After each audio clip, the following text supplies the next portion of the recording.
Yes, sir. Yes, sir. Yes, sir.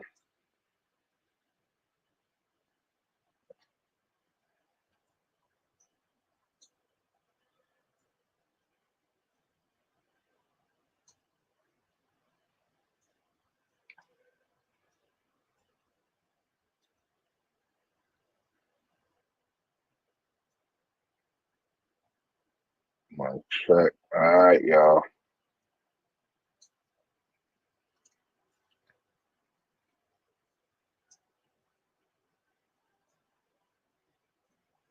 Looking like we got this shit going. Got this shit ready. I'm just gonna check on one thing before we get started. Make sure everything is everything. Don't mind me.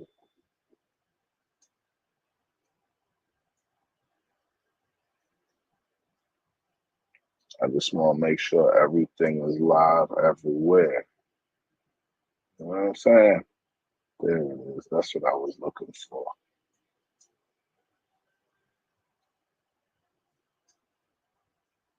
Uh, right,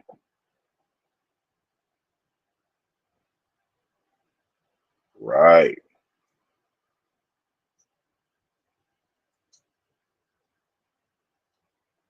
All right. Now that should be good money. We just gonna check something out real quick.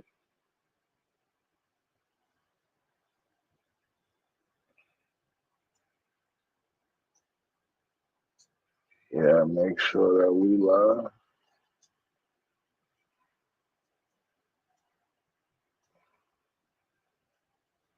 All right.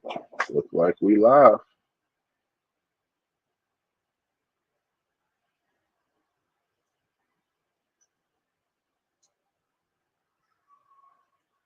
Like we live. Yo, yo, yo. Like we live. All right, yeah, that's all right. We good.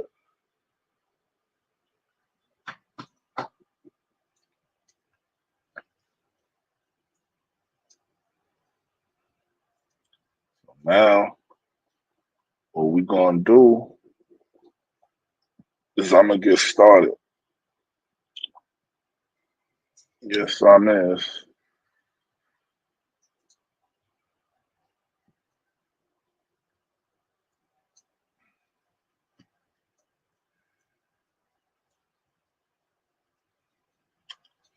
All right.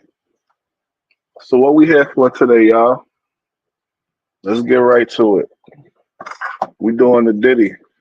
Pause. Oh, we ain't doing the Diddy. We got Diddy's indictment. This is the actual joint. Just so y'all can understand that I got the actual joint here. This is the real deal, full indictment printed out. All right. This is a 14-page indictment. The United States District Court, Southern District Court of New York, United States of America versus Sean Combs, aka, I don't know if you can see that, but aka Puff Daddy, aka P. Diddy, aka Diddy, aka PD, aka Love. United States of America versus Sean Combs, aka the Diddler. All right. Now, this is a 14-page indictment, as I said. It's got what looks like 3 counts in it. If it's more than that, we'll adjust it as we go forward. But here we go. Count 1, racketeering and conspiracy. The grand jury charges. So basically, this is for the grand jury. For decades, Sean Combs, aka Puff Daddy, aka P. Diddy, aka Diddy, aka PD, aka Love, the defendant abused, threatened, and coerced women and others around him to fulfill his sexual desires, protect his reputation, and conceal his conduct. To do so, Combs relied on employees, resources, and influence of the multifaceted business empire that he led and controlled, creating a criminal enterprise whose members and associates engaged in and attempted to engage in, among other crimes, sex trafficking, forced labor, kidnapping, arson, bribery, and obstruction of justice. Give me a second. Y'all dwell on that for a second.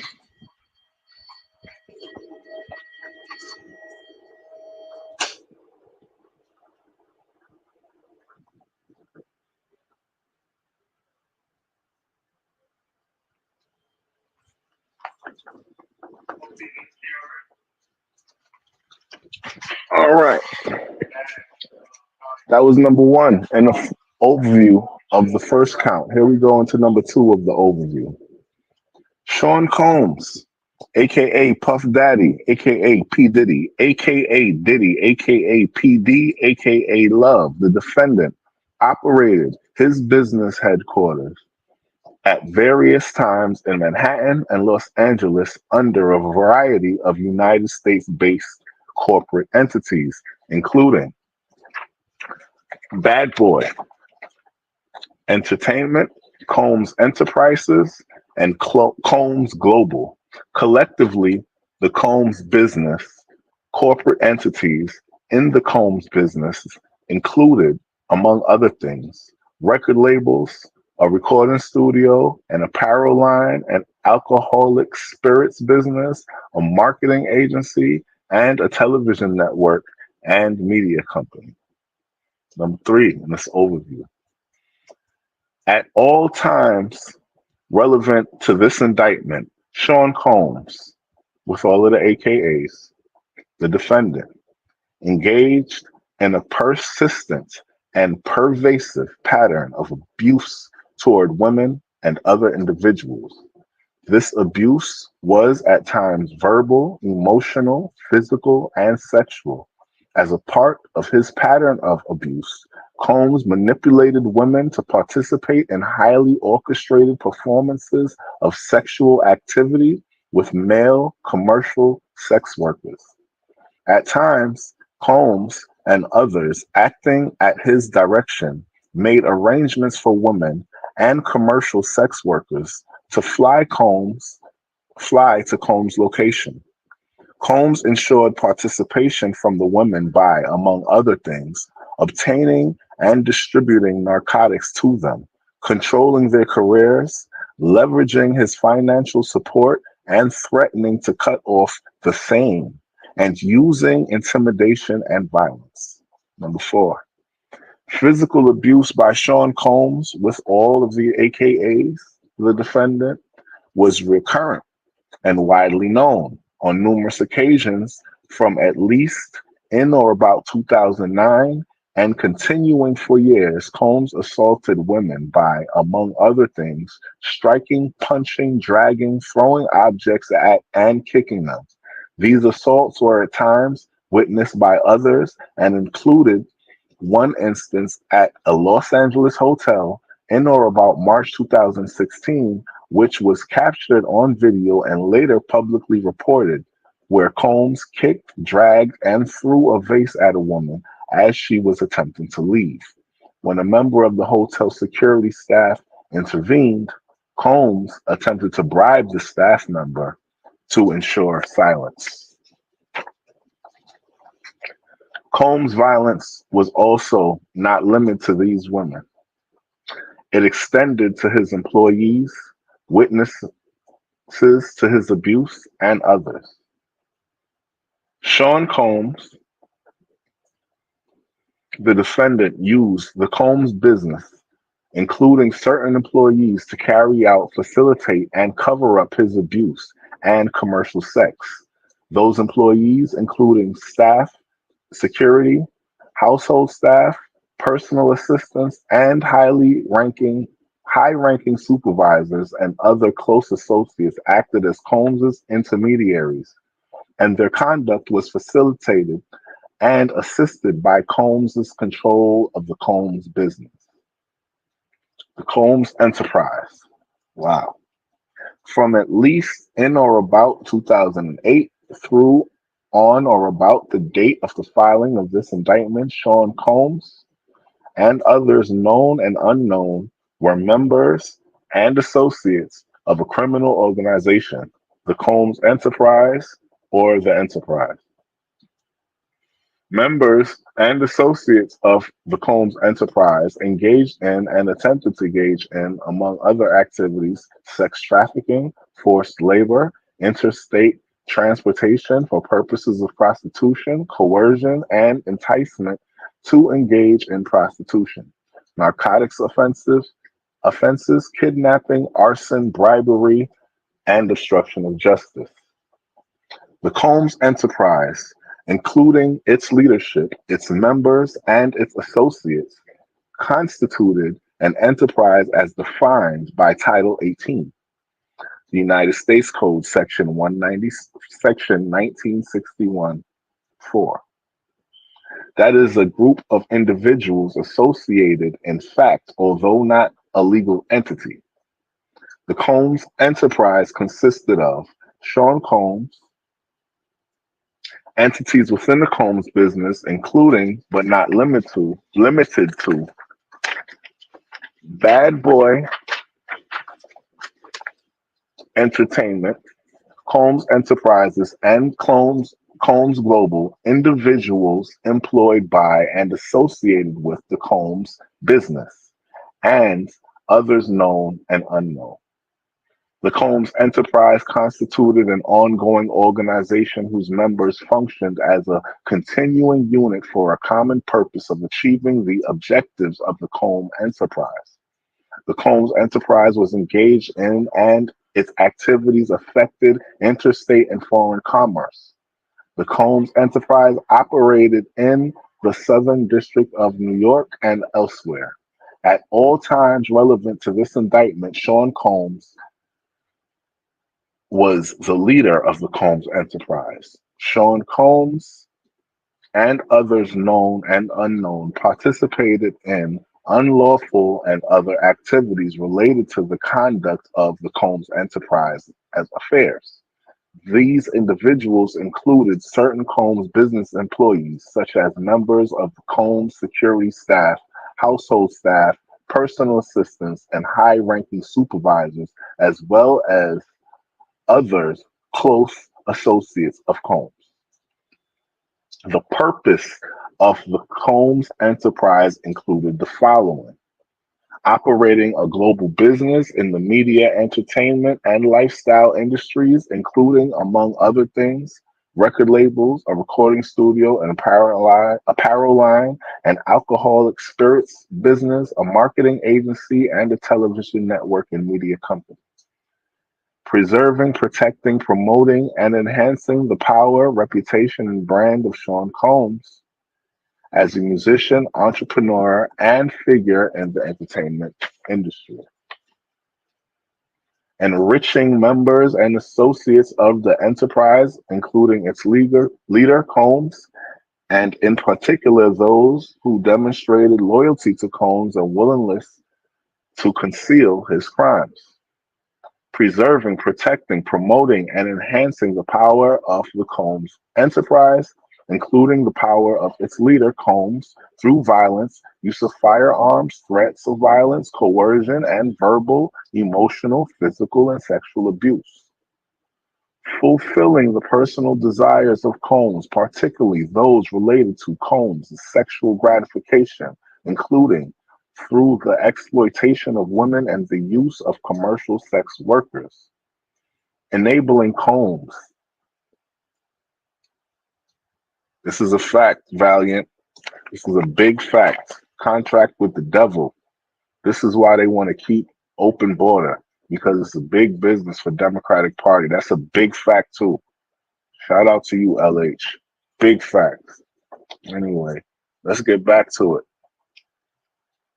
Enabling Combs and other members associates in the enterprise to engage in unlawful acts of violence, including sexual violence, sex trafficking, forced labor, interstate transportation for purposes of prostitution, coercion, and enticement to engage in prostitution, narcotics distribution, and other crimes, and concealing the commission of such acts. Securing absolute loyalty from members of the Combs enterprise, including through acts of violence and threats, and protecting Combs Enterprise and its members and associates, including Combs, from detection and prosecution by law enforcement authorities through acts of intimidation, manipulation, bribery, and threats of retaliation against individuals who witness the crimes committed by members and associates of the enterprise. Mm. Among the means and methods by which Sean Combs and other members and associates of the Combs enterprise conducted and participated in the conduct of the affairs of the Combs enterprise included the following. So basically, we're going to get into how they were doing this. Combs and other members and associates of the Combs enterprise wielded the power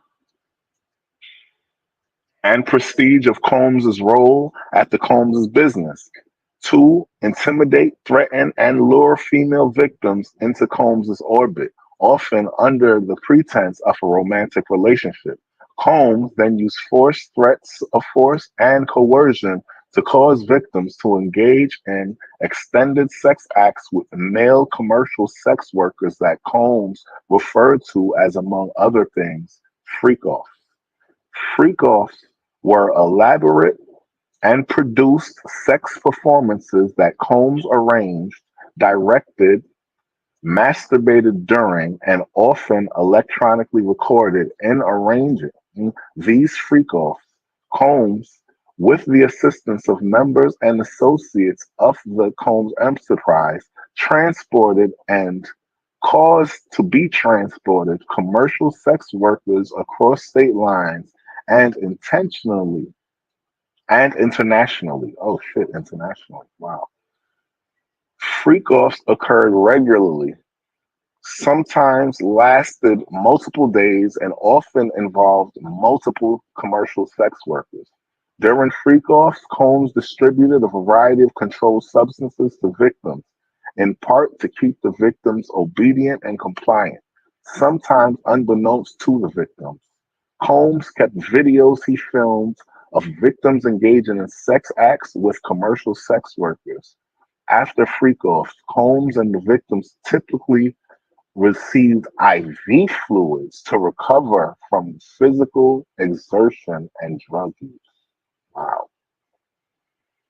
Members and associates of the Combs enterprise, including high-ranking supervisors, security staff, household staff, personal assistants, and other Combs business employees, facilitated the freak-offs by, among other things, booking hotel rooms for the freak-offs, stocking the hotel rooms in advance with the required freak-off supplies, including controlled substances, baby oil, lubricant, extra linens, and lighting, cleaning the hotel rooms after the freak-off to try to mitigate the room damage, arranging for travel for victims, commercial sex workers, and Combs to and from freak-offs, resupplying Combs with requested supplies, delivering large sum of cash to Combs to pay the commercial sex workers, and scheduling delivery of IV fluids.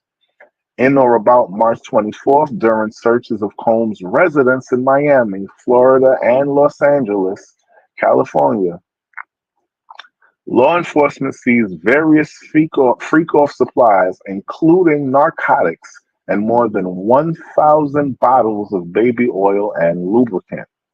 And that's the reason why I had to read this, because I had to actually see that in writing myself. So yeah, 1,000 bottles of baby oil and lubricant. Combs subjected victims to physical, emotional, and verbal abuse to cause the victims to engage in freak-offs. Combs maintained control over his victims through, among other things, physical violence, promises of career opportunities, granting and threatening to withhold financial support, and by other coercive means, including tracking their whereabouts, dictating the victim's appearance, monitoring their medical records, controlling their housing, and supplying them with controlled substances. During and separate from the freak-off, Combs, among other things, hit, kicked, threw objects at, and dragged victims, at times by their hair. These assaults often resulted in injuries that took days or weeks to heal. Combs also threatened victims' careers and livelihoods, including if they resisted participating in the freak-offs. Victims believed they could not refuse Combs' demands without risking their financial or job security, or without repercussions in the form of physical or emotional abuse. Combs also used the sensitive, embarrassing, and incriminating recordings that he made. Pardon me, y'all. We just lost light.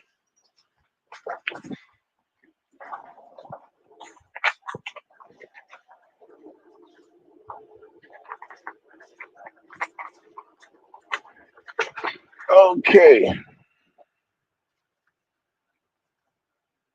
Combs also used the sensitive, embarrassing, and incriminating recordings that he made during freak-offs as collateral to ensure the continued obedience and silence of the victims.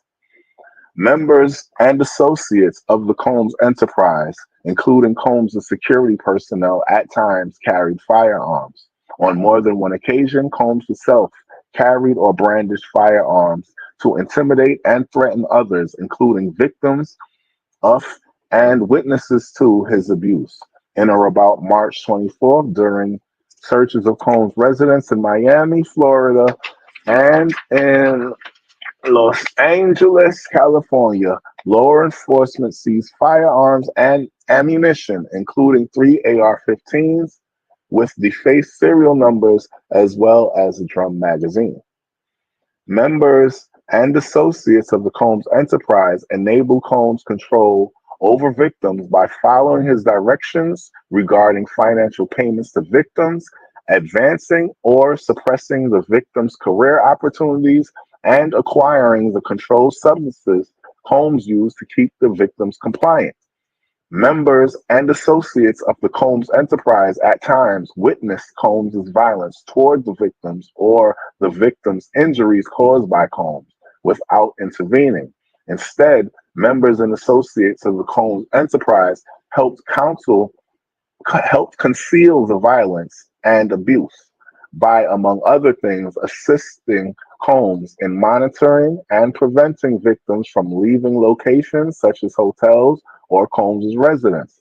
These occasions included incidents in which a victim was required to remain in hiding, sometimes for several days at a time, to recover from injuries Combs inflicted without being publicly observed. Members and associates of the Combs enterprise assisted Combs in locating and contacting victims who attempted to flee his abuse.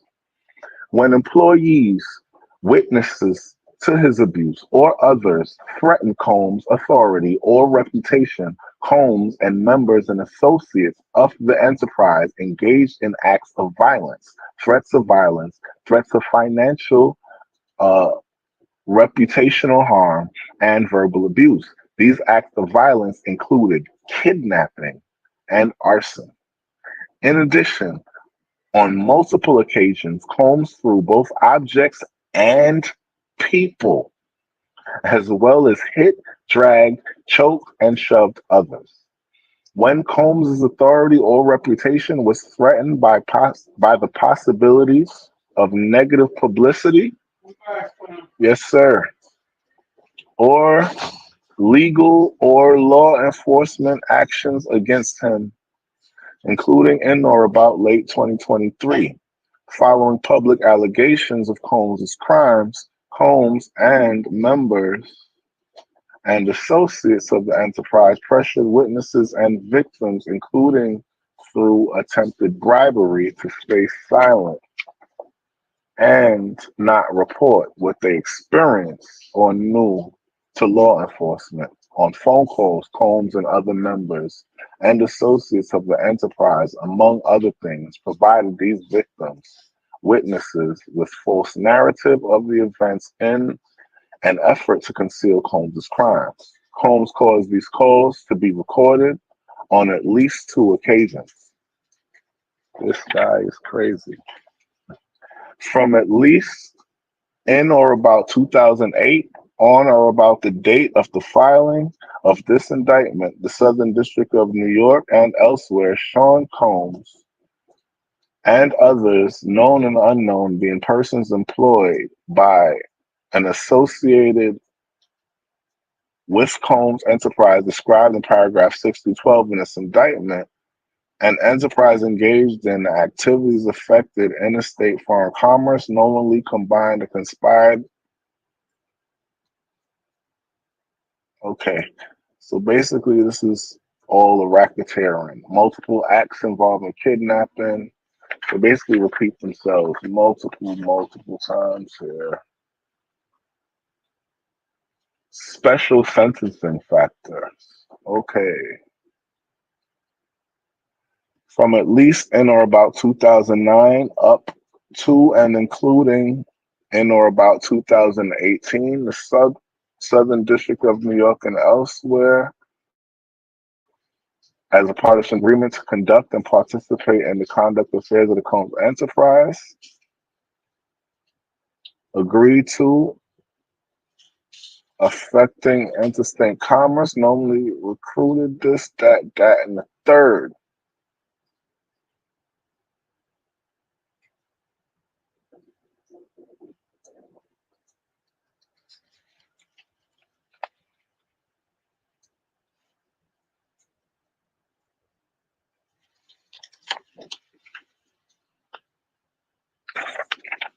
Count two, fraud. From at least 2009 up until including about 2018, the subject, Sean Combs, in affecting interstate and foreign commerce, knowingly recruited, enticed, and harbored, transported, provided, obtained, advertised, maintained, patronized, and solicited by means of a person knowing reckless disregard of the fact, enforcing threats and fraud and coercion as described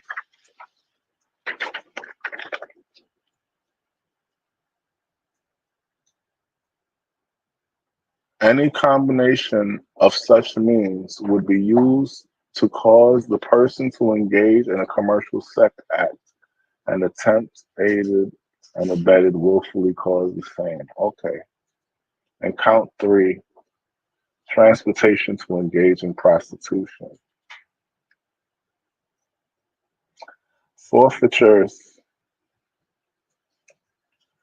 as a result of committing the offense and alleged count, defendant shall forfeit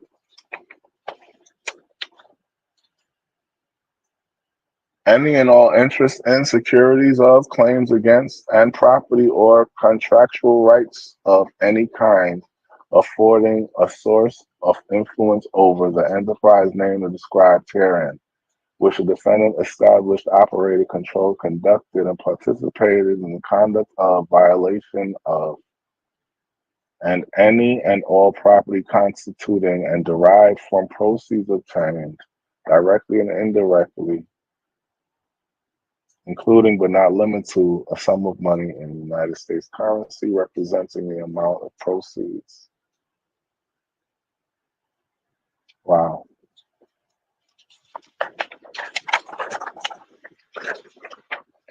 So that part saying they were taking his real property anyway. That's what that said. They're saying that, yeah, what they're saying is it's basically a drug indictment. It's a drug kingpin indictment. Yeah. So it's basically saying that instead of sex house, use drug house, so it makes more sense, right? So his house is basically a sex house. His business is basically a sex business. Are they saying? But instead of saying sex, we're gonna say drugs, right? So his home was a drug house, and his business was a drug house, and everything that all the money that he made he was making it for the purpose of buying and selling drugs. And he so anything that he purchased with this money, any money that he has, and the businesses themselves are liable to be taken away because they're all part of this criminal organization to sell drugs. But Is that true? well, sex is the word that you put it back. Now you see how much sense it makes now? Now take drugs and replace it with sex. And that's basically, Yeah, it was about sex. yeah, it was about sex, it wasn't about drugs. So basically they're saying that all of his businesses were sex businesses. His homes were bought and paid for off of sex businesses. His mansions were sex. Of course not, but he's saying his mansions were sex businesses and that he was able to do all that he was based on the sex business. Basically, the music and all of that was like not necessarily a front, but it was like a very small piece of how he got so high. He didn't get to where he got by selling records. He got to where he got by having these parties with these people that wanted to come and have these parties and illicit, 54 once was. right, and basically illicit favors to get him even further and even higher up the ladder, the social ladder, where he could have more parties, invite more people. It's the same as, you know who's the identical thing? Mhm. Yeah, he's having that. Playboy Mansion. Hmm. They never indicted him on a damn thing. With the whole drug, wholesale all over the place, Mhm. celebrities getting pussy, free pussy, take pussy. Well, there was no Bad videos. rape. Huh? There was no videos. Oh, Hefner, Hefner had videos, but there was no videos out there. they never So went after Hefner for that. no, they never let us. But don't it sound identical? It is identical. It's the identical situation as the Playboy Mansion. The only difference is the time. The times Oh, are that's different. right. Yeah. Now, like you said earlier, it's the Me Too. It's the Me Too movement now, That happened to me too. right?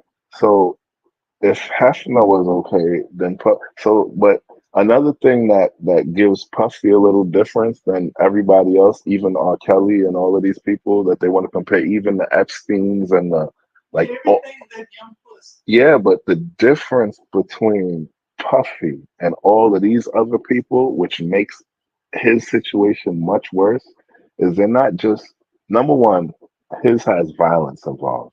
Yeah. Nobody else has any violence involved. You get violence, you get your ass kicked and all kinds of Right. So now you got the violent part of it, which is another like now you got people who are not happy, but they also being assaulted, getting beat up and all of that, right? stuff. But what makes it worse for Puffy than it does anybody else is that they're framing it as a improper work relationship. And so you're dealing with multiple sets of laws here. So even if these people, you could prove that they were down with it. Let's say he got text messages and all that that proves Yeah, that I got invited to the party. that they was in there, right? Freak neck, yeah. The only problem is, as the CEO, they don't have the position to even consent, right? Like if you have a female boss and she comes to you and says, "Hey, let's go out to dinner," and you go out to dinner, it don't matter that you went. What matters is her position. You don't have a choice of saying yes or no. So even if he was like, "Yeah, girl, I love to go," 9 times out of 10, you just saying that because you don't want to lose your fucking job. The boss then asked you to say, "Hey, baby, I'm into it." You know what I'm saying?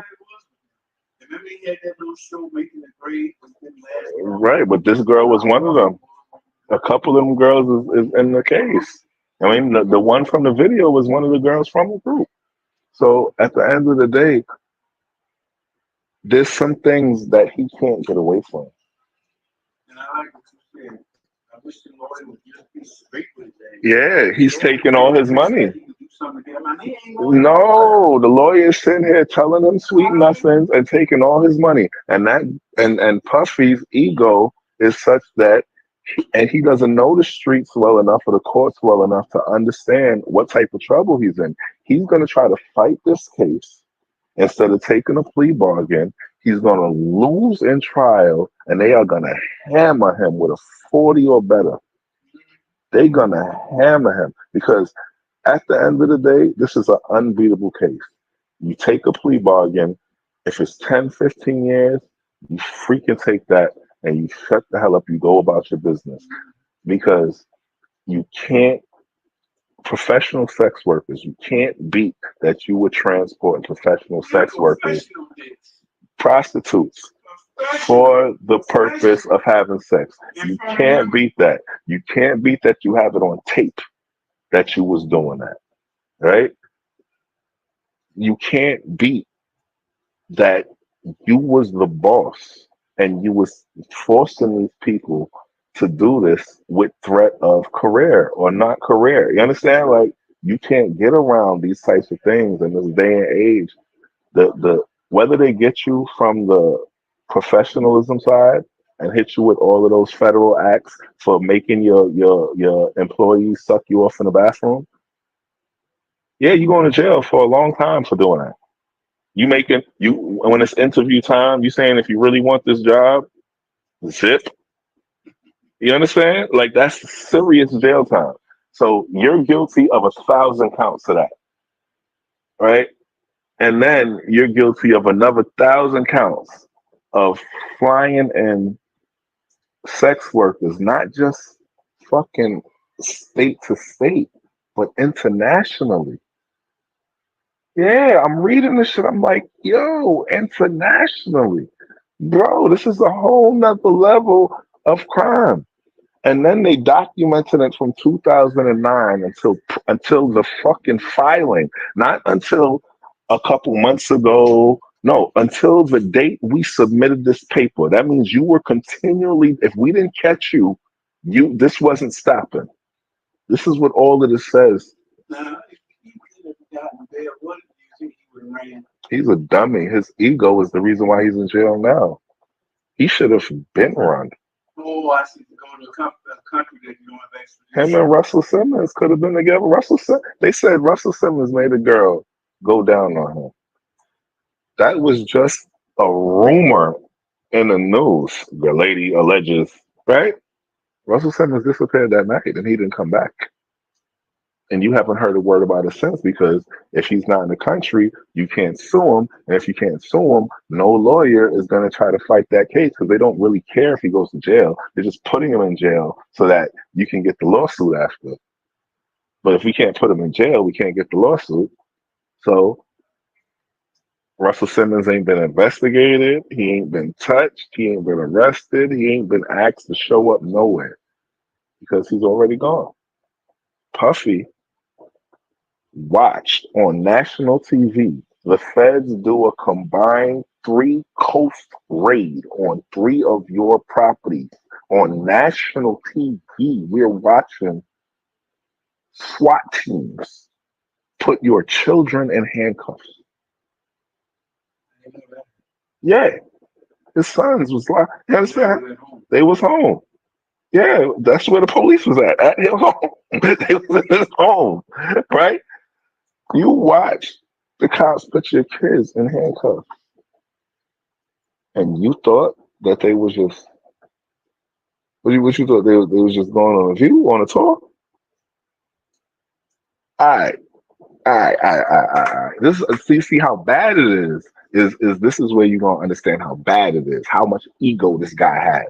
Then you check the narrative. You see a page like that. How they get all them words? Is one person typing that or Google? Nah, they got a group. They got a group, and they got the book of laws. Everything they said there was a law broken. Right? How bad is his ego? Like I said, we watched on national TV that happen. That alone should have made anybody with $1 million, let alone $1 billion, hop in a private anything, be gone. Right? He didn't do that. Cool. You know, the world, we don't know nothing. Man, why they messing with Puffy, man? Good old Puffy, we done known him forever. Why they messing with Puffy? That's what we saying. But you know that In all of them houses is 1,000 bottles of baby oil and KY jelly. Videotapes that go from 2008 till now of all of your sex freak offs and all of this shit. Plus a videotape of you beating the shit out this chick all over the hotel room. All of this, the guns, the sawed off guns and all of that, see, with the serial numbers scratched off. All of this you know is in your house. For sure. You know this in his house. The feds have just gone into that motherfucker while they're in this house and we're watching it on the news, eating popcorn. Why are you not on something getting the fuck out of Dodge? Bro, they are in your crib. You spent how many years and how much money building a fucking fortress that nobody could fucking get into? This is why you were having these parties, because this is the secret base. This is the Mayday area if these motherfuckers come in here. You supposed to have a red alert button for this type of shit. It's supposed to be a code red, but you're eco. You thought that you were so big and so rich that even the federal government raiding 3 houses and having all this evidence against you, somehow you was gonna come out of this. And that's why I know he's gonna do 40 years. That's how I know he's gonna do 40 years. Because he's not gonna take a plea agreement.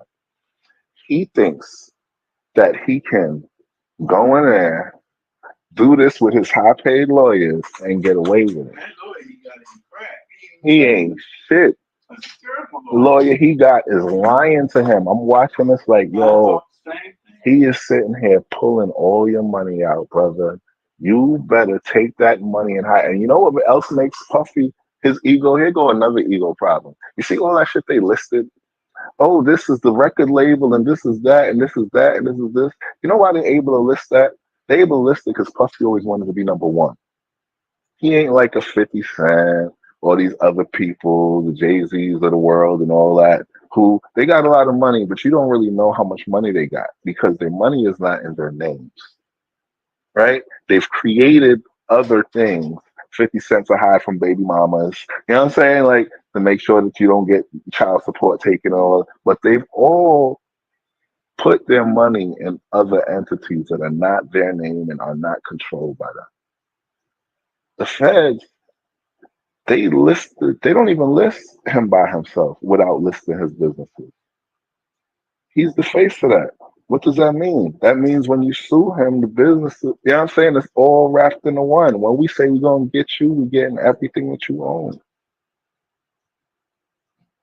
He's going to lose everything if he can't even really take a plea. Think about it. Because he take a plea, that's like, unless you're going to take a plea where you hoping that in the plea they don't get your money, It was like Red Fox. He lost everything. he going to lose everything he ever owned, bro. Everything. They taking it over.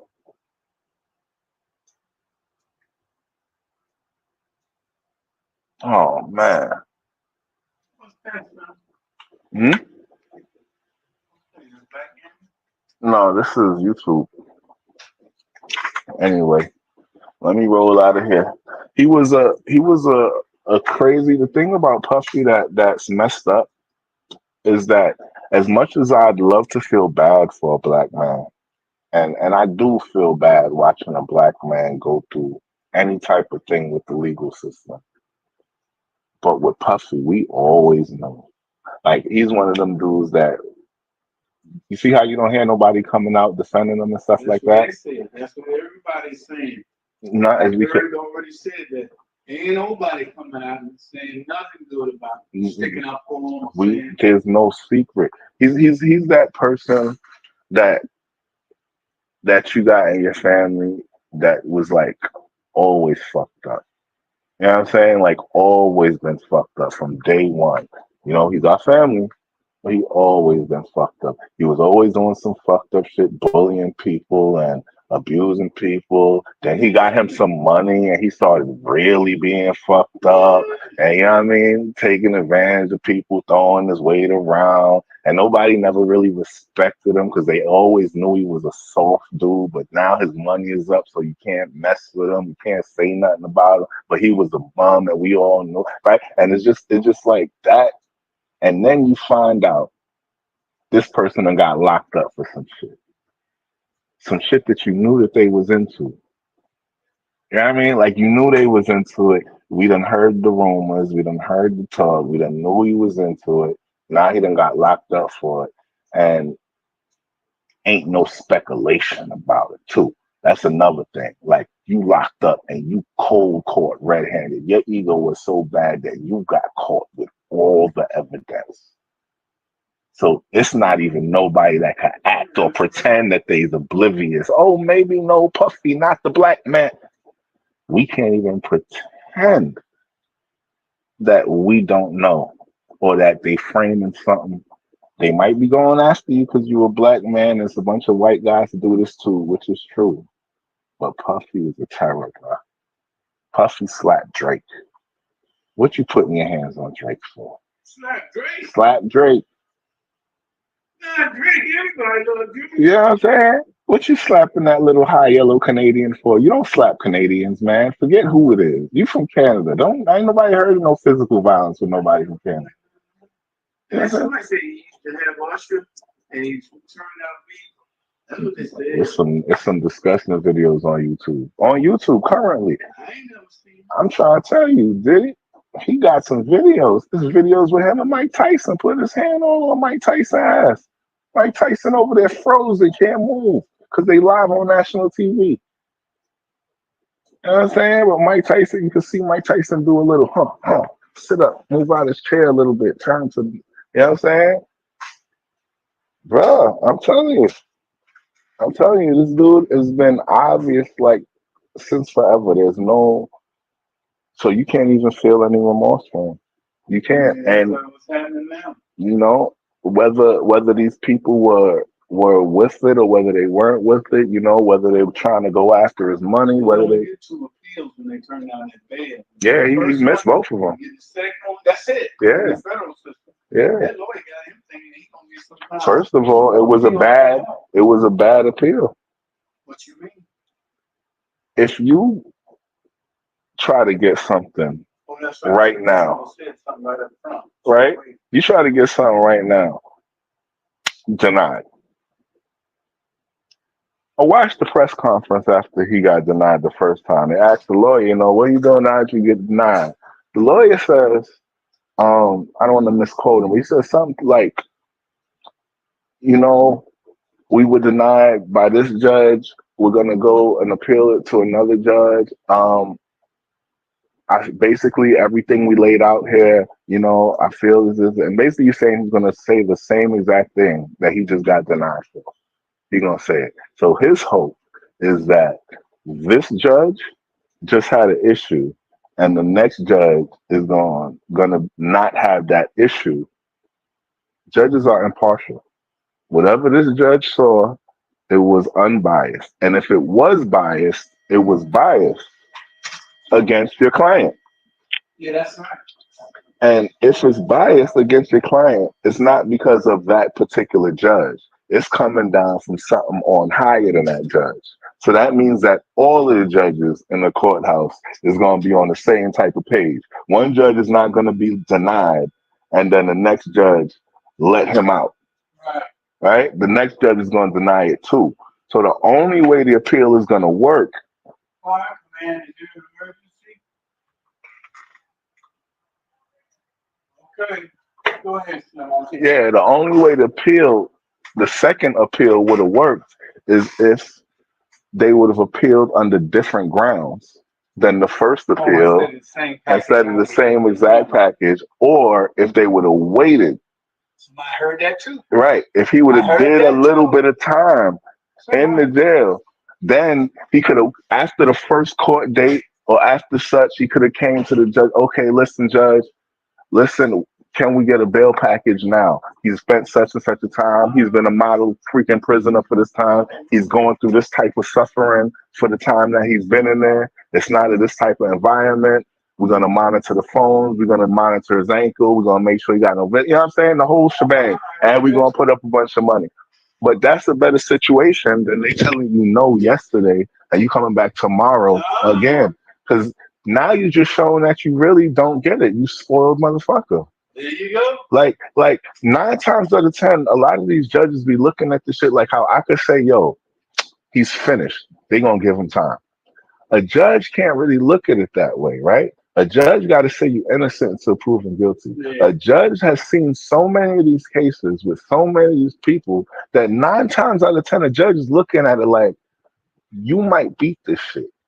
Oh, So if I want you to go to jail, but you gonna beat this shit, I'm gonna keep you in here now and let you do a year or two fighting this case. And then, you know what I'm saying? And then if we give you a bail or whatever, or you beat it, then whatever happens, happens. At least you was locked up. You felt the gravity of this situation. yeah. But not you just come in here, you spend a couple hours in jail, you got your lawyer to whisper, and you pay your bail and we out of here. Nah, this ain't this type of situation. This ain't a speeding ticket, dog. And Puffy, he kind of moved with his lawyer like this was a speeding ticket. Yeah, so Joy wants to take him to a whole different jail somewhere else now. He better stop. He better stop. There is no helping us. Puffy is an international character. There isn't a jurisdiction you can go to. It only gets worse, right? In New York, it's bad because these people all know you. They all know the situation. They know your history. They know you're guilty. But at least they love you. Once you leave New York, brother, the love part disappears. The rumors and what we know about you, all that's true. And if we never heard of you before, if somebody never heard of you before, they are white and they don't like nothing black.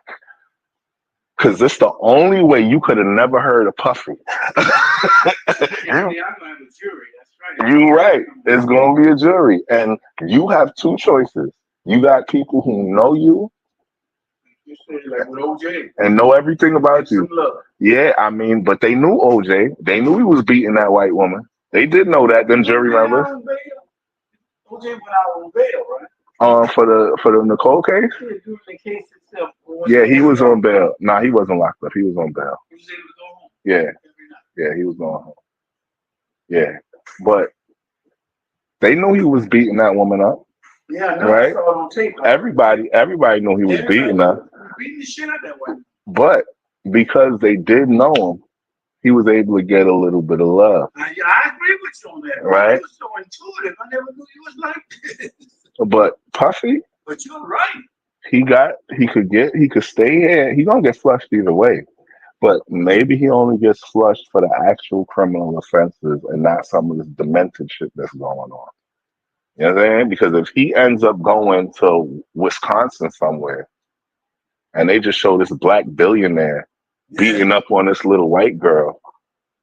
Yeah, you know they like the light skin ones. The girl is white. Yeah. Cassie Ventura is white. She's white. That's a white woman? Yeah, she's white.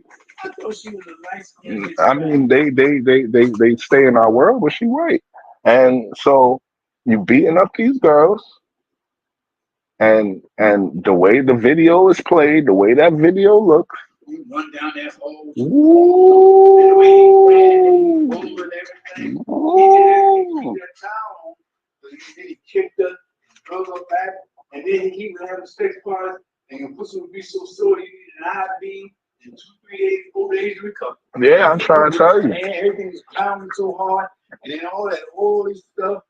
Oh. He was really on the verge of killing that girl. So at the end of the day, he could have killed. He better stay right where he's at. Because if you go out there, sit down, chill, get used to what it is, and shut the hell up. Shut up. You an inmate. You're gonna go give some time. Don't stop thinking that you're gonna get away from this one. You're gonna do some years. You're gonna do years just going to court. Forget about being convicted.